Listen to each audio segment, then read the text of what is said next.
CBSE కొత్తగా ప్రవేశపెట్టిన on screen marking మూల్యాంకన ప్రక్రియలో లోపాలపై విమర్శలు వెల్లువెత్తుతున్నాయి. ఈ ప్రక్రియను తప్పుపడుతూ కేంద్రం सीबीएसईలపై కాంగ్రెస్ అగ్రనేత రాహుల్ గాంధీ మరోసారి విమర్శించారు. మూల్యాంకన ప్రక్రియలో చేసిన తప్పుల నుంచి सीबीएसई లాభపడుతోందని ఆరోపించారు. జేబు దొంగలున్నారు జాగ్రత్త.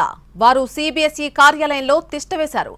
सीबीएसई పొరపాటు వల్ల మార్కులు తప్పుగా వస్తే దానికి మీకు బిల్లు పడుతుంది అంటూ ఆయన విద్యార్థులతో ముచ్చటించిన వీడియోను ఎక్స్ వేదికగా షేర్ చేశారు.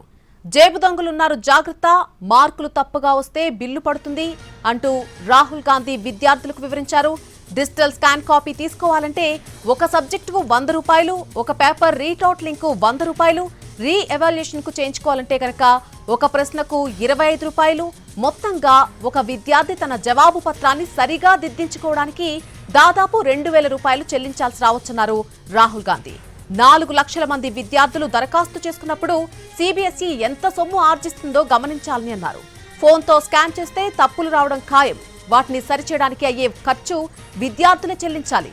తప్పు सीबीएसईది, శిక్ష పడుతుంది మాత్రం విద్యార్థులకు, ఆదాయమేమో ప్రభుత్వానికి అంటూ విమర్శలు చేశారు. విద్య ఒక వ్యాపారంగా మారితే తప్పులు సరికాకపోగా రెట్టింపవుతాయన్నారు రాహుల్ గాంధీ. సమయం, ఆత్మవిశ్వాసం, భవిష్యత్ రూపంలో విద్యార్థులు మూల్యం చెల్లించుకుంటున్నారు అని రాహుల్ గాంధీ విమర్శలు చేశారు.